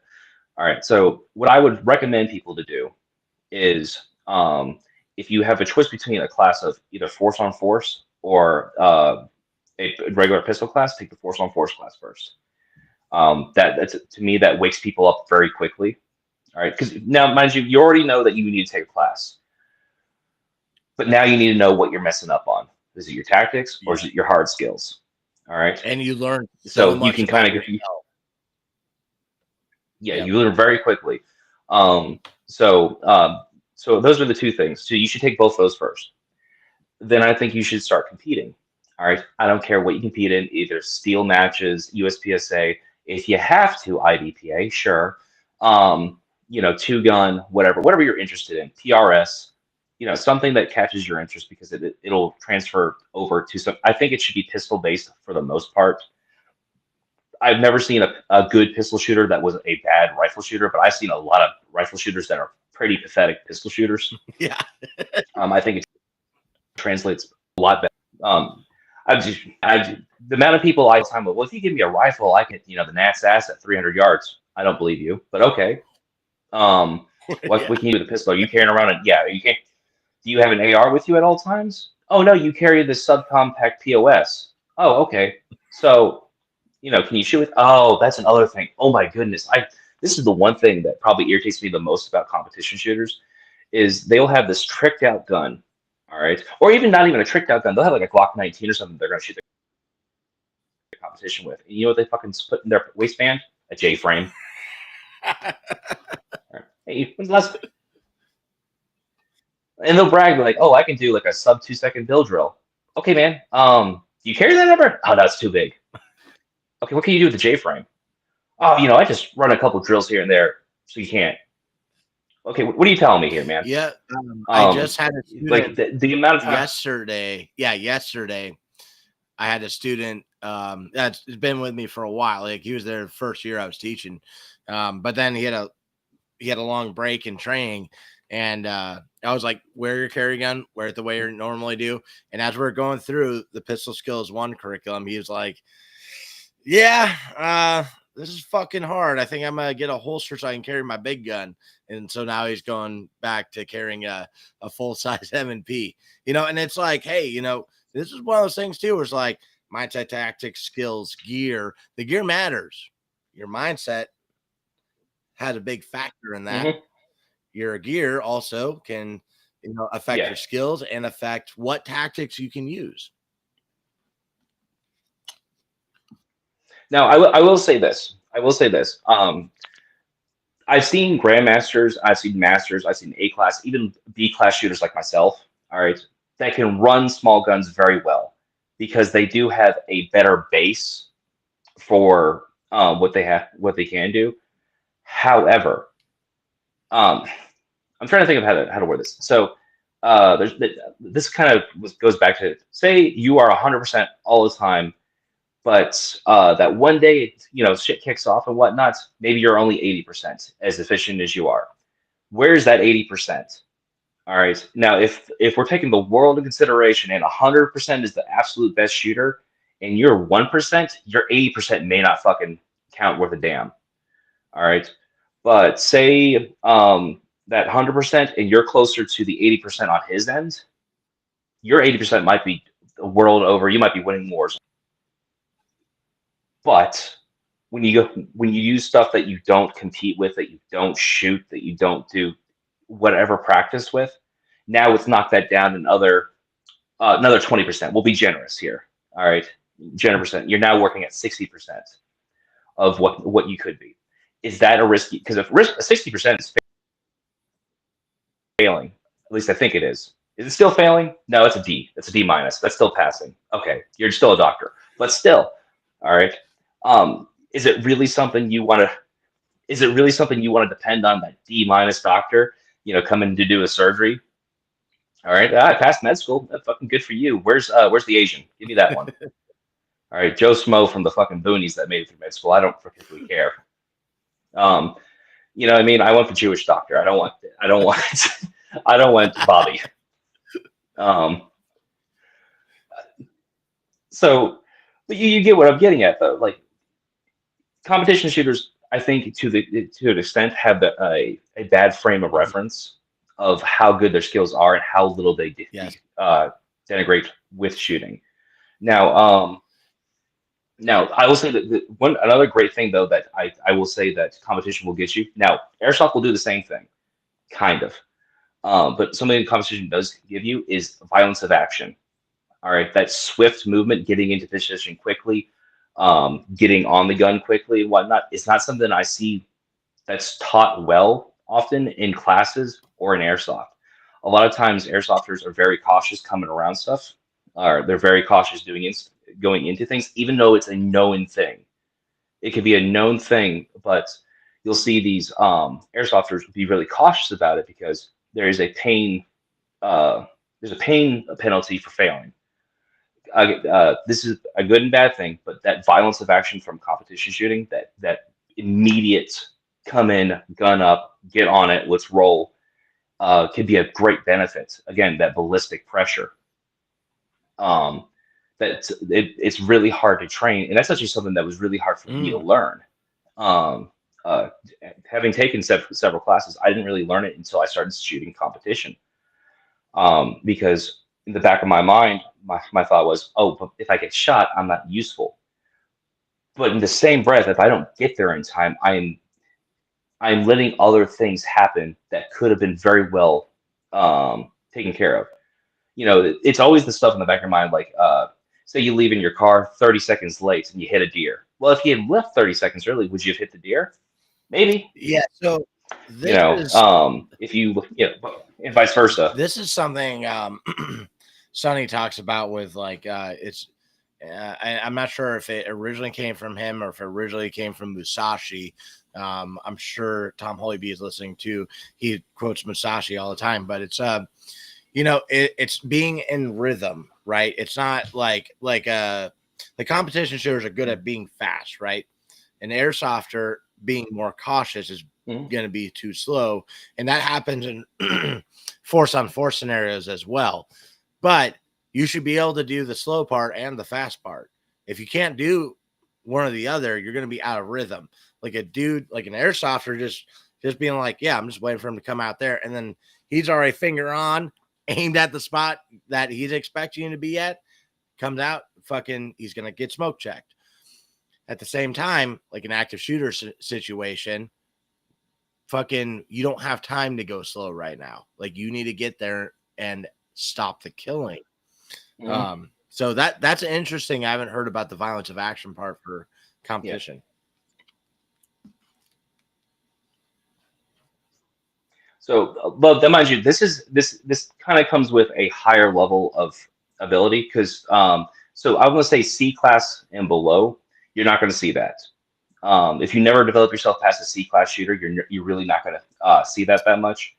Um, B class and above. So B class, as a general rule, I will say this: B class can win national events, 100%. All right, I'm a B class shooter. All right, and I've won local events, big events. I've won against grandmasters, masters, and the whole 9 yards. However, I am nowhere near as consistent as the GM, the master, and the A Mm. class shooter. I'm just not as consistent. That's what will hold me back. So, and by the way, you should to get your classification, you do classifiers, and those are often stand and deliver stages. However, they're not always. There's some stages where they require movements, require multiple shots and whatnot. However, as just a general rule, classifier stages are a stand and deliver where it goes through different hard skills such as reloading, transitions, follow up shot. Excuse me, follow up shots, and maybe set parameters on what to shoot that you have to kind of follow along with. So unfortunately for me, I'm not super great at those, but overall I'm fairly decent at just sticking. I learned was well something I learned dirty is marksmanship is king. All right, you can't outspeed a miss. It's not the fastest shot, it's the fastest hit. Uh, and then I learned quickly the violence of action, the commitment to I have a plan. We're going to stick to this. All right, and good, bad, and different. That's where the cars lay. Now I've lost stages doing that too, where I had something in my mind. I was like, oh, I can do no problem, and then just flub the bed. Where I've just completely, dog watered. Even GMs just coming up with something and committing uh, to my stage. Now, am I going to outshoot somebody like a Ben Stoger or even in who's the X-Ray Alpha guy, Matt something? Mhm. I'm probably not going to outshoot them because they are all about the performance shooting and they're really good shooters and they can teach people how to become really good really fast. Same with Scott Jelinski. Scott Jelinski is an amazing shooter. His chances of me being able to outshoot him anytime soon very very slim. Um, but and Scott will even tell you that that's not the end all be all. Like he's got a lot of mobility issues. I think he's got two knee replacements and whatnot. So he has to lean on um,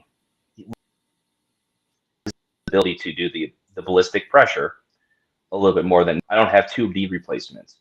I don't have Scott's in I want to say in his 50s. Please, Scott, if you're watching this, please don't hang me if I got that wrong. he's got more age on him. He's got more miles on him.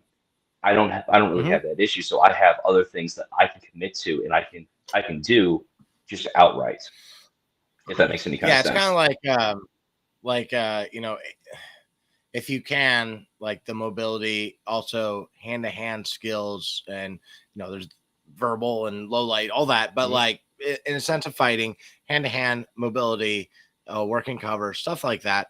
But then like a dude who's old, a guy in a wheelchair, they have to rely on ballistic pressure. Now, one of the things, and this is kind of like what I alluded to earlier, and some of the things that we did at Sonny's place, which I'm wearing his shirt right now. More you know, getting out of the static. This is where I want to push our circle to being able to shoot well while moving well. So like, you know, the shooting on the move drills we did at the end of Pistol Skills. Like I would say you were the best shooter in the class easily. I think that one guy, I forget his name. I think it was Brandon. I'm not sure, but I think the newer shooter, outshot me by miles doing the same drill on the shooting on the move, right? And so that's one of the things I've been thinking about. Yeah, murdered me. I'm going to be doing a class with a master class USPSA shooter. Coast to Coast Tactical is the company. It's on my website, on my calendar. I'm going to be doing a class with him. I'm really interested to see how well he is at shooting on the move and one-handed too. Because it's something that it's like there's just a few guys, and as far as I know, it's mostly our circle. It might only be our circle because I don't see it anywhere else that actually teach how to move and shoot at the same time and going to one-handed, and where there's advantages to that. Like I got a whole bunch of people and instinct. He put the rifle in the other hand, get good at that too, so you can use cover better, move in more directions. If your hand gets fucked up, you can continue, and if your eye gets fucked up, you can continue. And it's like, what are tactics? In my brain, tactics are logic.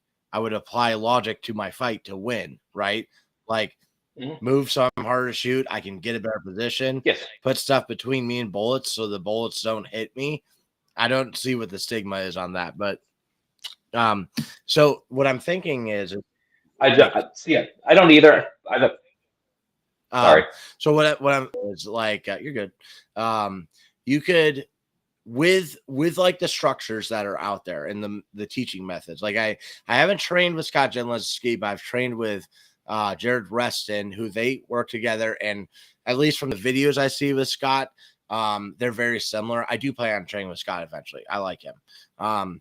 But I think with the formulas they have to get people good at shooting, anyone who is of able body and mind, you could get them to being like a top 90% shooter if they put in their work. Or maybe because you see things I don't. We'll say top 80, but population wise, gun owner wise, I would say it's top 90. To get to what I do, you require some more autism, more work, and I want to get to a level far beyond where I'm at. I hate where I'm at right now, as far as shooting on the move and one-handed, even though it's like not bad, you know. The thing I'm thinking is you can get anyone to being that top 90 with the formulas that exist. However, it's still two-handed, it's still static. And to incorporate more movement, one-handed, and being able to do other stuff, it's going to take a lot more work. And if you can get someone up to like a top 90 while shooting on the move one-handed, I don't think the top shooters in the world are capable of that, or at least we'll say masterclass guys. I would say they're probably not, simply because they don't do it. However, they have a lot of good data where they could do it. It's just not a thing they need to do, so they don't, right? And so that's kind of like the direction I'm trying to push our circle as far as shooting performance is like, the stack stuff matters, you know, but that already has existed for forever. How do we get these guys moving fast while shooting accurately and possibly fast too. Because as soon as those feet start moving, man, you learn it's not just about the hands, the guns, and the shoulders and the head. Like the stance is completely different. And when I taught with Sonny last weekend, he spent 30 minutes on how to lift your foot on the first step. And this is something where it's like, like an airsofter and a competition shooter, they can come together and learn each other's stuff. Martial arts, the way Sonny is able to manage the balance of his weight and keep the transfer of motion from his body out of his gun, like the way that he moves is completely different than anyone else. And it's watching him do it is quite amazing. And just basically imagine we should all get to a point where we can hold a glass of water while sprinting. What would that look like? All right. So I'll say this. I will say this. So at least from Scott Jelinski's point of view. Now I haven't had this in many other classes, but from Scott Jelinski, he does show you different ways to hold the pistol one-handed, left and right, because he's found even thumb position can change it. Now different classifiers. Again, this goes back to classification for competitions. Different classifiers will have you shoot, strong hand, weak hand, so on and forth. Not a lot of them, but there's enough of them where you might have to worry. And sometimes in stage briefs, you might be holding something in your other hand to shoot, that you have to drop, and so on and so forth. But so it doesn't pop up often. I would like it to pop up more, one-handed stuff, or weak hand stuff. However, again, logistically for some competitions, it's just not feasible. But so he'll show you like different things. Now, let me start with saying this. Scott was great in a lot of things. Movement, he taught very differently than you. So, and goes back with Matt Ulwich, which he's got a 13-letter last name. I'm sorry, dude. I've never learned how to pronounce your last name. All right. Love you. All right. So, dude, grandmaster and everything. He taught movement in a different way as well. And this comes from the composition side, is I need you to make a fluid motion while going to the next position. Yeah.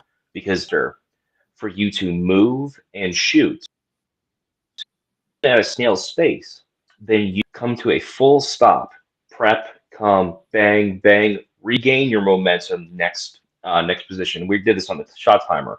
No matter what, it's going to be quicker when you're already in motion. And I've actually won stages. I love that. At 2-gun events. Yeah, based on that principle. Now, with that caveat, though, there's never a progression from that. All right, yours is literally the first class I've ever been to, and this is going from every other class I've ever taken. Literally, the first class I've ever been to, where the context now was move your ass. Because again, it's nice making hits. You know what's really nice though? Keeping your blood inside you. Seeing your family, yeah, So little thing like again, this sounds silly, but from like I've never had that context. Let me rephrase that. I'm trying to think of how to explain this. The way you taught movement was just from something so much different, and alone is a reason why anybody should come train with you. Thank you. All right, I'm not trying to like fluff you up here or anything like that, but that was a huge like. Why did I never fucking like her? But you know, my stupid ass never figured. Oh, maybe I should haul ass. All right, take the 1 or 2 good shots I'll get while hauling ass versus let me move smoothly and get 10 shots. All right, that doesn't sound like a good trade, but honestly, in context, it does, because I now become a much harder target for even a spray and pray person. All right. Well, and I'm gonna give Duke credit real quick, because the guys that I learned that style of movement from are Gary Mark, Trimus Dynamics, and Sonny Fazekas, Forward Train Concepts. And so I am the what I'm teaching on that is the child of them teaching that. And I'm really focusing on it now because I seriously see potential to fucking save lives for it and advance the art with it. And that's like the thing I was talking about with I'm going to be doing with Calvin. I'm going to be stealing from them. I'm also stealing from Lewis at Tactical Response and Elcar Concepts. He has a moving target system. I'm fucking stealing that. That's great. It's literally pulleys and a moving target. And it's like, God damn it. Like fucking, and that's the other thing. How often do you guys really shoot at moving targets in competition? You know, because everyone says like target transitions are more than you think, but it's not, you know. Believe it or not, more than you'd think. Okay. A lot of places you go to now have very cool different target stands. Like now I've been shooting those for a while now. There's at least one, almost always at least one at USPSA matches. I've never seen them at an IDPA match. I'm sure they exist. I've just never seen one there. And I've never seen one at a two-gun match because two guns are normally more focused on rifle stuff and normally more distance on rifle stuff.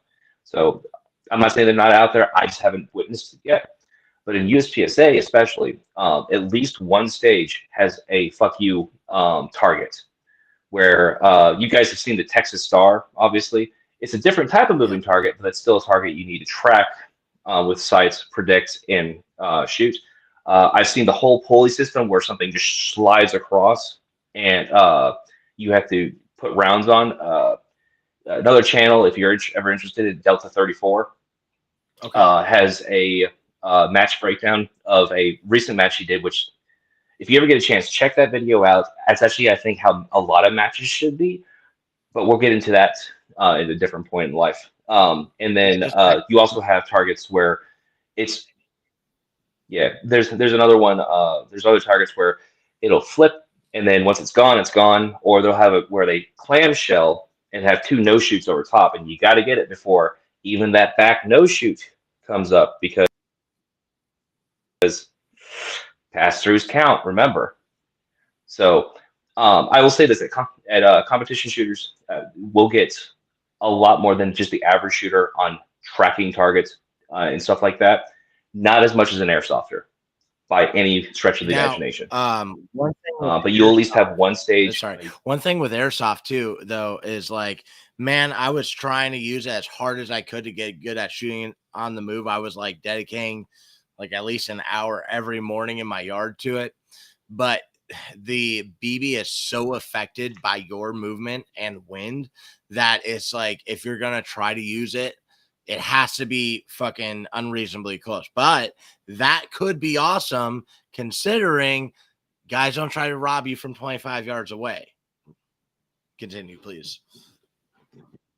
Yeah. That's also like a really good point. Ooh, here. So here's another thing for competition that's kind of in the negative, but not in the negative. It's more for a safety issue. Is there's a lot of times there's artificial rules that need to be set because of safety. For like I said, the 180 and whatnot, but also you can't shoot steel within 10 yards. And again, that's more for safety than anything else, which does make sense. However, like at steel matches and whatnot, they'll put it at 10 yards where you need to shoot. Why not go to 25 yards and make these targets harder then if you have this artificial thing that you need to do? A lot of steel matches just won't do that. I think like max will be like 15 yards sometimes. Another thing artificially that competition will do was have a max distance you'll shoot, which is 25 yards for IDPA and USPSA. Just kind of don't have the room for like a 50-yard shot or a 100-yard shot. However, it's a thing. If you shoot competition, like, I don't ever need 5 yards because I'll never have a target out further than that.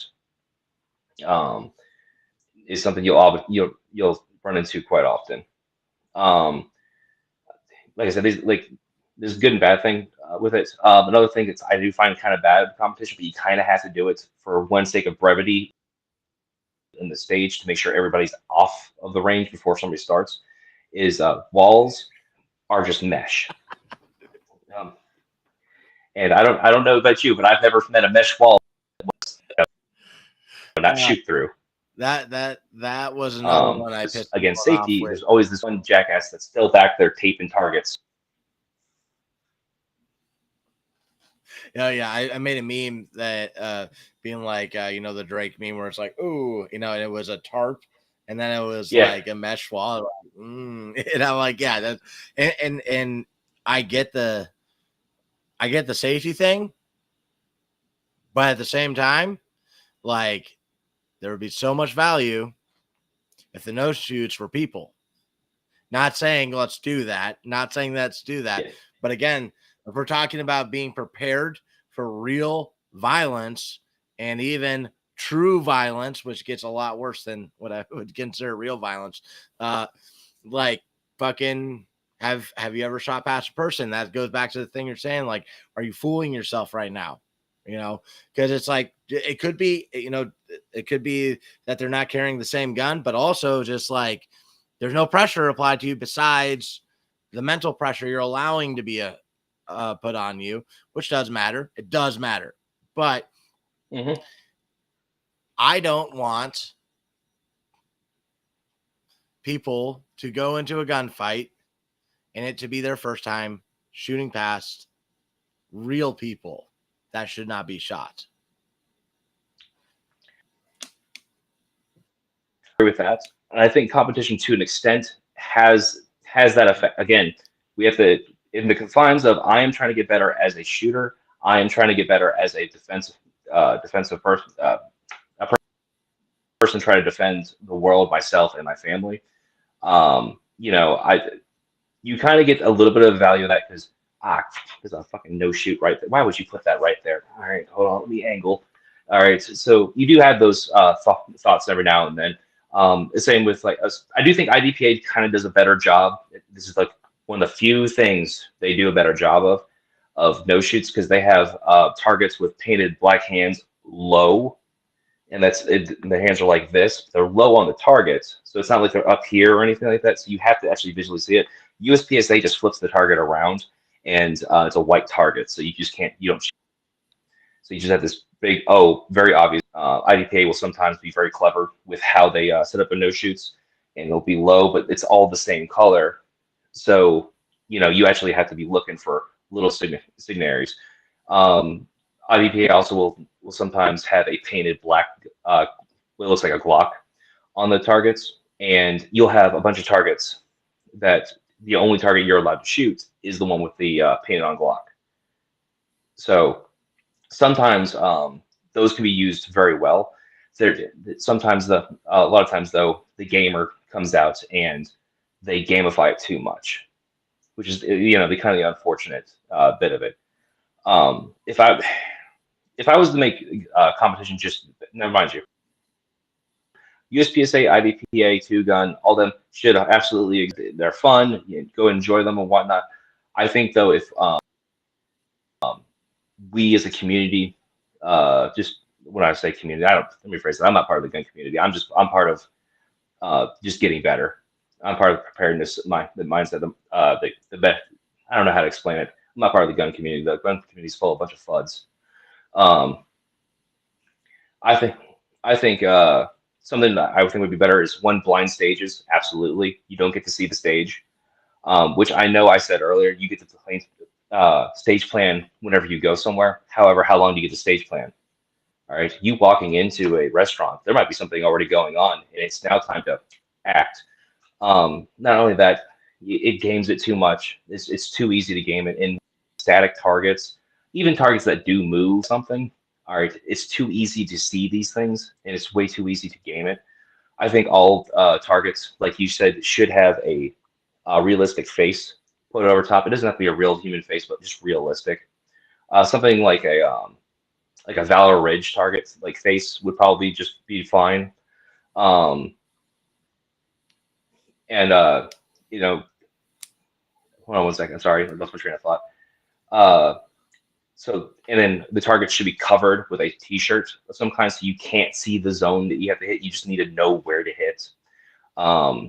If you hit a no shoot, you should be get a 0 for that stage. You don't get DQ'd. And then obviously we'll keep the DQs for everything else, just because for safety wise and whatnot. But yeah, so not to Man, I cut want this to add short. I just got a something to message from my that. wife asking if she go to bed. So, All right, go ahead. so like, I love all that. Now, the thing I want to add to it is put an airsoft gun on every target that tracks to you, and they're all set to a certain time of like how long it takes them to shoot you. I'd love to see that. I fucking love it. But yeah. But anyway, I hate to do this to you. My wife's asking if she can go to bed. Hey, let's It's do this been an again absolute sometime. pleasure being on here talking with you about this. Yeah, 100%. We could pick up somewhere, or even we can talk about just other training stuff going on. I appreciate you greatly for having me on. If you don't mind me signing off, remember, guys, there's no such thing as cheating. There's winning and winning easier. I love it. Yeah, bro. I appreciate you coming on. And Sean was a great student guy too. So like All right. that's one thing I value. I value guys who train. Like I put a high value on that. And he was a great student. He's got a great channel too.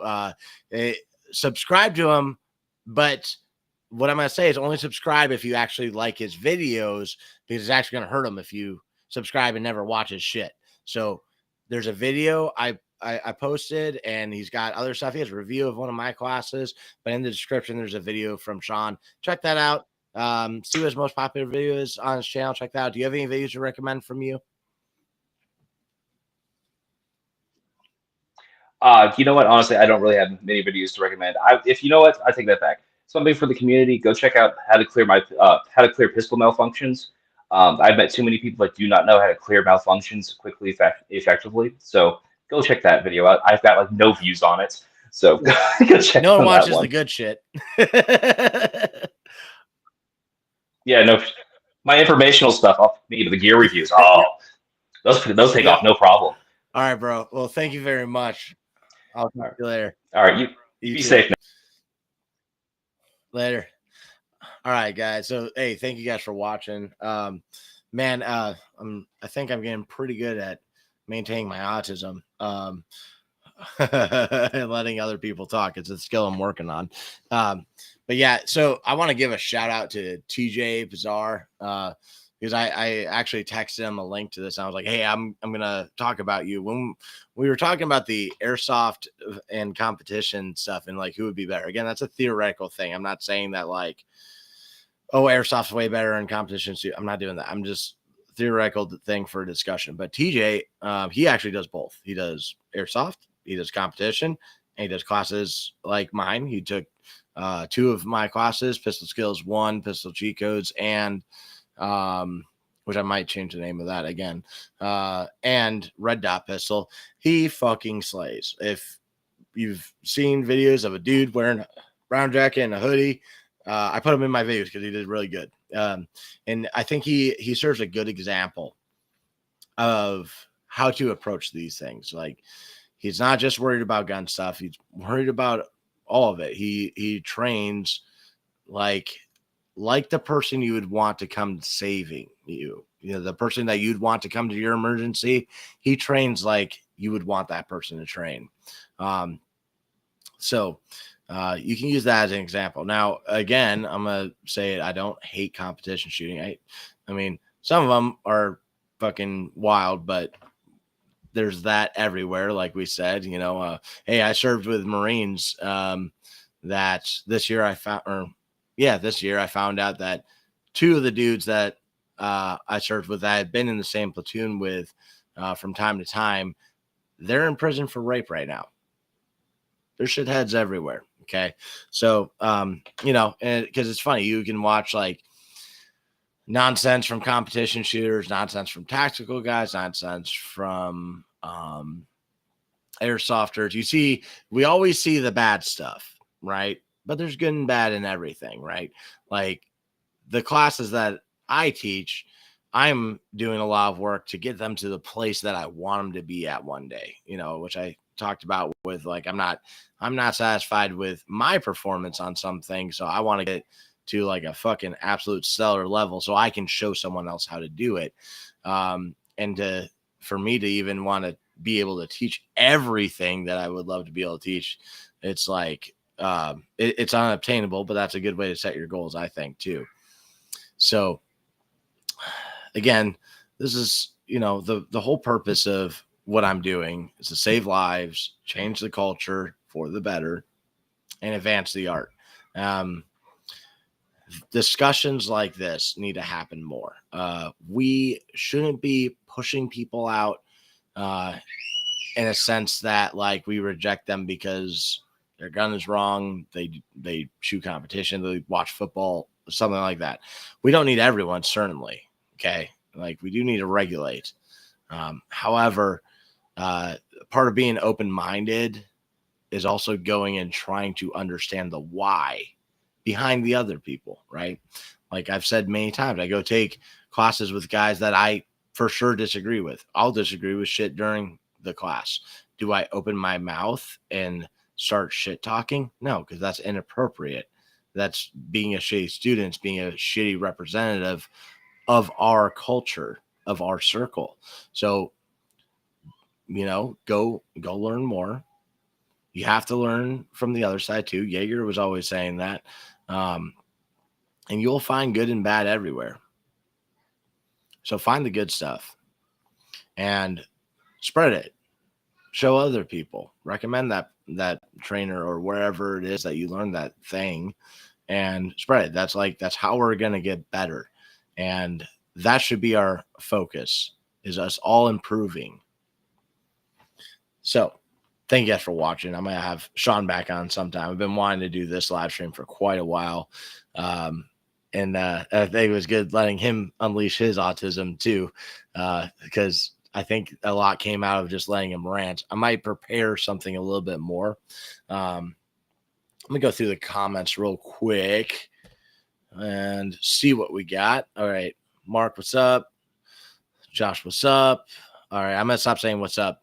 Everyone, if I see your name, hello, because I'm going to try to make the comments part fast. I don't want people to just get bored during this. All right. Mark Curtis, when you know the way, you will see it in all things, from Musashi. Really surprised that Tom did not comment that. Tom, you have failed me for the last time. All right. Efficiently moving is what wins matches. Okay. In my opinion, you have to use a shot timer because there has to be a standard. How can you progress without knowing how long it takes you to do something? Elite units use shot timers. Yep. Now, shot timers, though, I mean, they're a good measurement tool. Overusing them is where nonsense happens. Okay. But yeah, like the whole there's no shot timer in a gunfight. Like, yeah, that's true. But there's also a measurement of time when you look at the fight afterwards. And like I said earlier, you have to stay in rhythm with the fight. However, when that rhythm, that pace picks up, you have to be able to keep up with it. There's good and bad on shot timers. They're overused for sure. Like I'm using them in my classes here and there. My favorite use of the shot timer I've seen was from Kevin Dixie, No Other Choice. I'm about to edit together my video and get that up, but he broke it down in a much more gunfighting sense. And I like the way he did it, and people should follow his example. Certificate hunters are the worst. Yep. So that's the guys that just come to class just to get the cert. They're not really trained. They're not there with a serious mindset. And that's kind of like what Sean said earlier. He would recommend taking force on force before a pistol class because you will be humbled. The fight at tactical response was the most humbling class I've ever taken. And then I got another experience like that doing the science of dynamic violence, which was Travis Dynamics and Sonny Kazikis, because it was similar to the fight in some senses, but it was pure fight. The fight is decision making. That class was fighting. I wish matches would use big boy rules where 180 didn't matter. Yep, agree. Supposed to flush NDs and melee. Okay. And I think that means you need to turn them into the government to form the rumors going around on the internet. I'm not sure what that was about. All right, safety stuff. And I'm just going to go to the bottom right now. TJ, what's up? Target transition. Jay, what's up, man? Love you. All right, I'm just gonna go to the bottom. You type any questions you got right now. I'm gonna hit these, and then I'm gonna go be with my family. Shooting them on the move is easy once you figure out how your legs don't matter when you're shooting. I think there's a lot more nuance to that.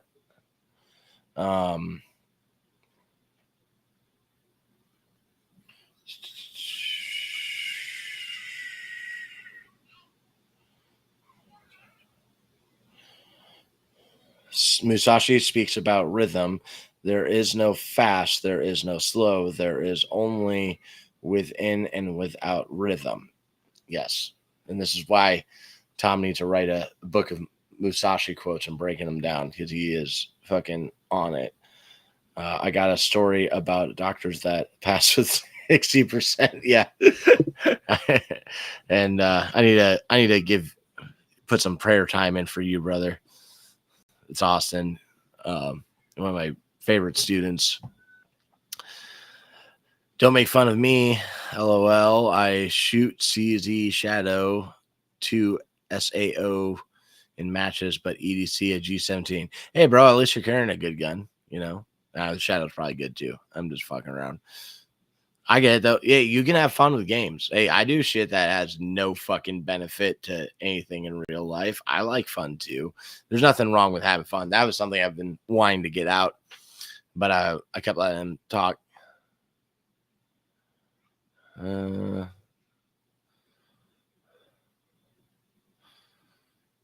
Achilles Tactical Man Card Drill and X-Ray Alpha CQB warm-up should be the baseline standard drills. I disagree with that. And I've actually been wanting to work on developing some shooting standards, but it would also be beyond that. Cause like if I were to run a match exactly the way I would want to run it, the first drill would be blindfolded tourniquet drill onto your dominant arm in under 30 seconds while moving. And this is where mastering the fundamentals is a great way to avoid learning what's actually important. I have seen so many people that are great shooters that don't carry their gun, don't carry medical. They have the shittiest mindsets, and that's where the focus is wrong. Oh, Reaver's talking about an inside joke. All right. Go be with the old family, and when y'all visiting again, I'll be going. I'll post a link right now to my calendar. North Carolina is coming up. Again, the day before Alumni Weekend is Pistol Skills 1 Pistol Cheat Codes at Tactical Response. I'm doing that class in Ohio coming up, North Carolina coming up. And if you sign up for that, you should also take Proving Grounds Pistol. And that is a fight-based force-on-force class, but it's originally the plan was to have guys just gunfight each other really hard all day. But the thing I discovered is it's not everyone understands like movement, position, how to really utilize barriers, timing within the fight, stuff like that. So it more became where we're not shooting nearly as much at each other. We're doing a lot of dummy gun type stuff to learn more of the flow and what you should be doing within the fight. But there's plenty of shooting each other stuff. It's there. But anyways, hey, thank you guys for watching. What I plan on doing eventually is I'm going to take all these live streams I've done. They're going to be on a podcast, wherever you find podcasts, but I'm going to put them all on my podcast so that y'all can like listen to these on that app. And I think that'll be nice, especially because people don't often search for live streams.